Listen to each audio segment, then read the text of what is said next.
A coast-to-coast storm is bringing heavy snowfall, powerful winds, and other extreme weather across the U.S. and parts of Canada. Some western states, including Montana, Wyoming, and South Dakota, are expecting up to 2 feet of snow. Other states in the south, meanwhile, are facing potential tornadoes and flash flooding.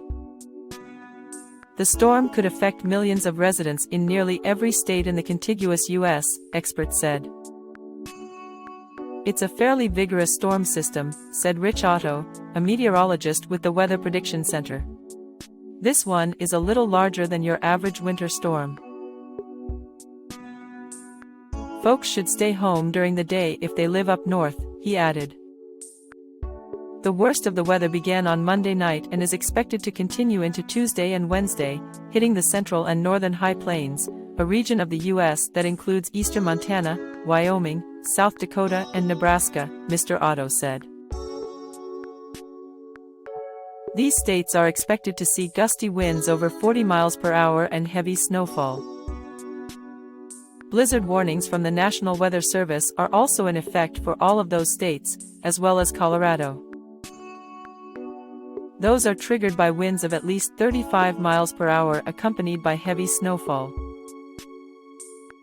Heavy snowfall combined with strong wind gusts will create low visibility and treacherous travel conditions, Mr. Otto said.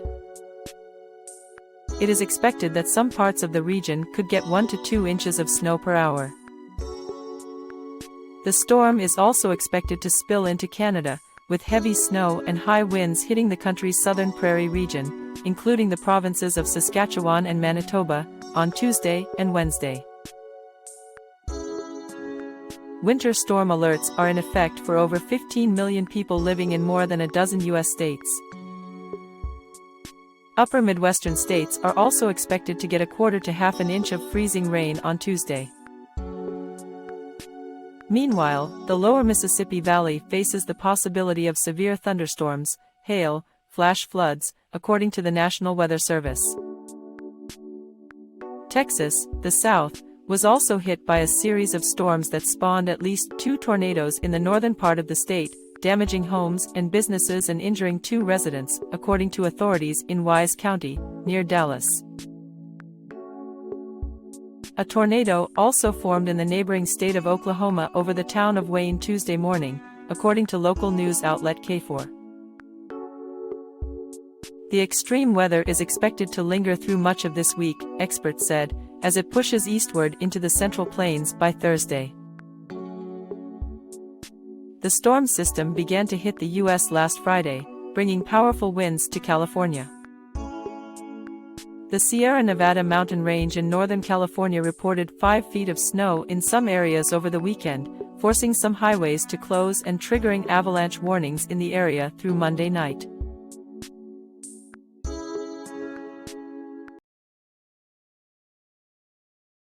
African leaders gather in U.S. as Joe Biden aims to reboot rocky relations. Dozens of African leaders have assembled in Washington for a summit aimed at rebooting U.S. relations on the continent, which have languished in recent years. The U.S.-Africa Summit, the first since 2014, will be the biggest international gathering in Washington since the pandemic and the most substantial commitment by a U.S. administration to boosting its influence in the region for almost a decade. The summit comes amid the sharpest great power rivalry for many decades, worsening security problems and acute economic problems in Africa. All 3 challenges are sometimes blamed on the U.S., which has been pushed onto the defensive in many areas by determined and often unconventional strategies adopted by strategic rivals such as Russia and China.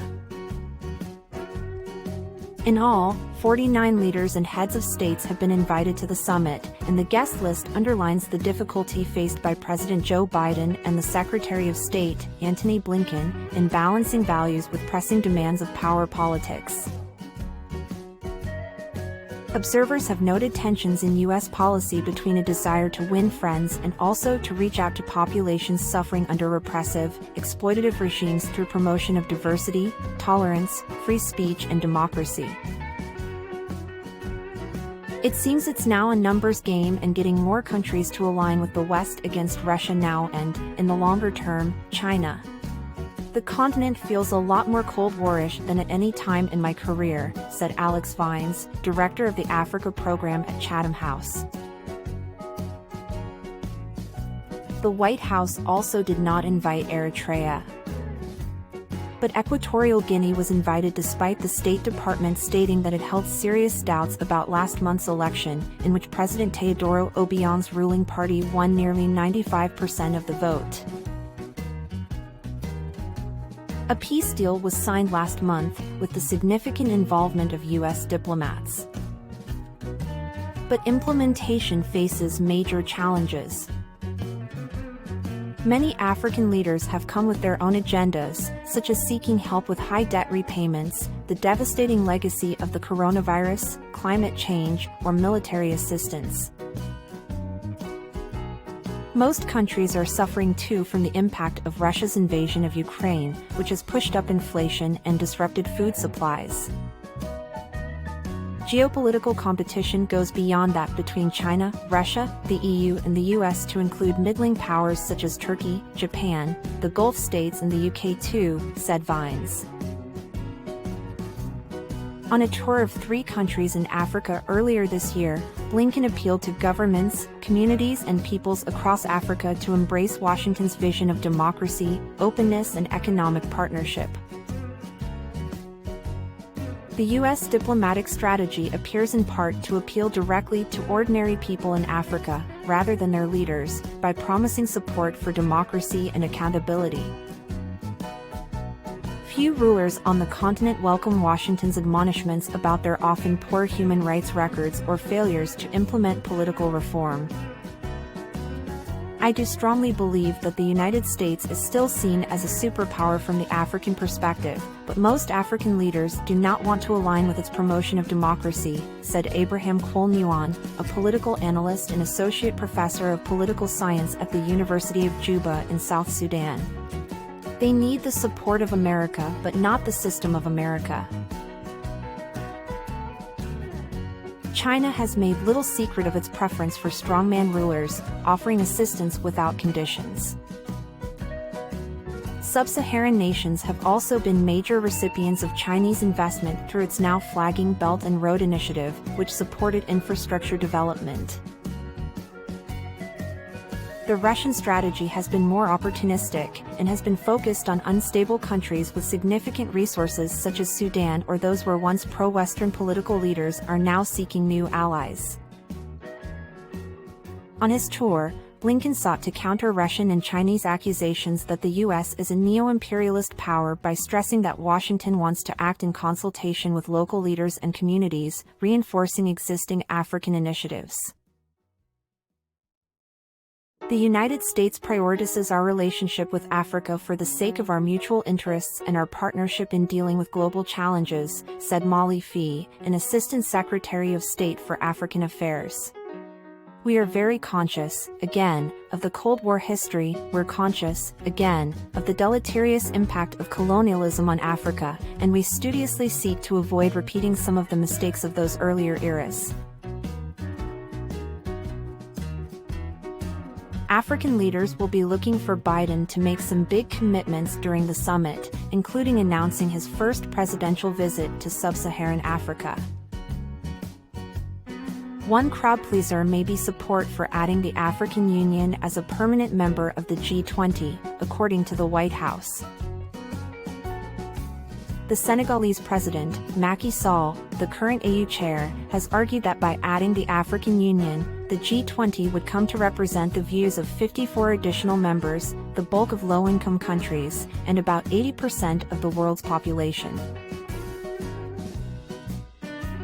He wrote in July, the G20 compromises its effectiveness and influence by omitting such a large fraction of humanity and the world economy.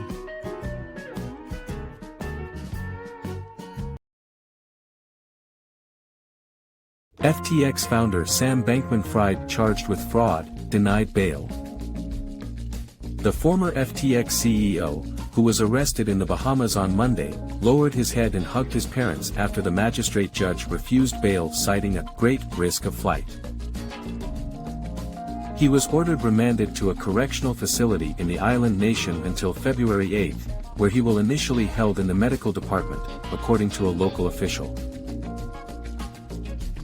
The day's events capped a stunning fall from grace in recent weeks for the 30-year-old, who amassed a fortune valued over $20 billion as he rode a cryptocurrency boom to build FTX into one of the world's largest exchanges before it abruptly collapsed this year.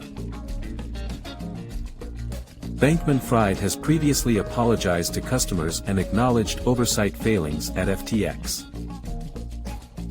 but said he does not personally think he has any criminal liability. Earlier on Tuesday, U.S. Attorney Damian Williams in New York said Bankman-Fried made illegal campaign contributions to Democrats and Republicans with stolen customer money, saying it was part of one of the biggest financial frauds in American history. "While this is our first public announcement, it will not be our last," he said, adding Bankman-Fried made tens of millions of dollars in campaign contributions. Bankman-Fried faces a maximum sentence of 115 years in prison if convicted on all 8 counts, prosecutors said, though any sentence would depend on a range of factors. Williams declined to say whether prosecutors would bring charges against other FTX executives and whether any FTX insiders were cooperating with the investigation. In his first in-person public appearance since the cryptocurrency exchange's collapse, Bankman-Fried appeared in court on Tuesday in the Bahamas, where FTX is based and where he was arrested at his gated community in the capital, Nassau. He appeared relaxed when he arrived at the heavily guarded Bahamas court and told the court he could fight extradition to the United States. Bahamian prosecutors had asked that Bankman-Fried be denied bail if he fights extradition. Mr. Bankman-Fried is reviewing the charges with his legal team and considering all of his legal options, his lawyer, Mark S. Cohen, said in an earlier statement. Brazen scheme. FTX's current CEO, John Ray, told congressional lawmakers on Tuesday that FTX lost $8 billion of client money, saying the company showed absolute concentration of control in the hands of a small group of grossly inexperienced, non-sophisticated individuals. In the indictment unsealed on Tuesday morning, U.S. prosecutors said Bankman-Fried had engaged in a scheme to defraud FTX's customers by misappropriating their deposits to pay for expenses and debts and to make investments on behalf of his crypto hedge fund, Alameda Research LLC. He also defrauded lenders to Alameda by providing false and misleading information about the hedge fund's condition, and sought to disguise the money he had earned from committing wire fraud, prosecutors said. Both the U.S. Securities and Exchange Commission and the Commodity Futures Trading Commission alleged Bankman-Fried committed fraud in lawsuits filed on Tuesday. The CFTC sued Bankman-Fried, Alameda and FTX on Tuesday, alleging fraud involving digital commodity assets. Since at least May 2019, FTX raised more than $1.8 billion from equity investors in a years-long, brazen, multi-year scheme, in which Bankman-Fried concealed FTX was diverting customer funds to Alameda Research, the SEC alleged. Bankman-Fried, who founded FTX in 2019, was an unconventional figure who sported wild hair, t-shirts and shorts on panel appearances with statesmen like former U.S. President Bill Clinton. He became one of the largest Democratic donors, contributing $5.2 million to President Joe Biden's 2020 campaign. Forbes pegged his net worth a year ago at $26.5 billion.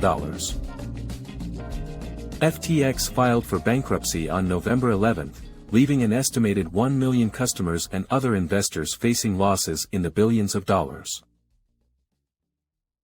The collapse reverberated across the crypto world and sent Bitcoin and other digital assets plummeting.